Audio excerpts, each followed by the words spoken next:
அருகே நேரடி நெல் கொள்முதல் நிலைய பட்டியல் எழுத்தர் தற்கொலை முயற்சிக்கு காரணமான நுகர்பொருள் வாணிப கழக தரக்கட்டுப்பாடு மேலாளரை வேலை நீக்கம் செய்ய வலியுறுத்தி ஏஐடியூசி சங்கத்தின் டிஎன்சிஎஸ்சி தொழிலாளர் சங்கம் மற்றும் சுமை தூக்கும் தொழிலாளர்கள் கண்டன ஆர்ப்பாட்டம். மயிலாடுதுறை மாவட்டத்தில் குறுவை பருவத்திற்கான நெல்லை கொள்முதல் செய்ய மாவட்டம் முழுவதும் 160 நேரடி கொள்முதல் நிலையங்கள் திறக்கப்பட்டன. இவற்றில் தற்போது பெரும்பாலான கொள்முதல் நிலையங்களில் குறுவை நெல் கொள்முதல் முடிவடைந்துள்ளது. இதனிடையே சீர்காழி அருகே அகனி நேரடி நெல் கொள்முதல் நிலையத்தில் சமீபத்தில் ஆய்வு செய்த நுகர்பொருள் வாணிப கழக தர கட்டுப்பாட்டு மேலாளர் விவசாயிகளிடமிருந்து கொள்முதல் செய்யப்பட்ட நெல் அரை பதத்தில் சுருங்கிய நெல்லாக இருப்பதாக கூறி பட்டியல் எழுத்தர் ஐயப்பனுக்கு ரூபாய் 78,000 அபதாரம் விதித்தார்.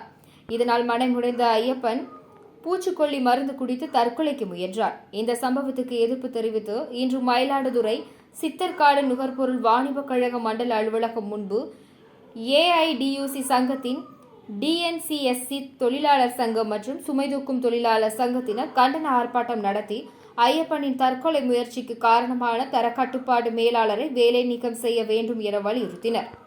மாவட்ட செயலாளர் சம்பத் தலைமையில் நடைபெற்ற ஆர்ப்பாட்டத்தில் மாநில பொதுச் செயலாளர் சந்திரகுமார் உள்ளிட்ட பலர் கலந்து கொண்டு கோரிக்கையை வலியுறுத்தி கண்டன முழக்கங்களை எழுப்பினர்.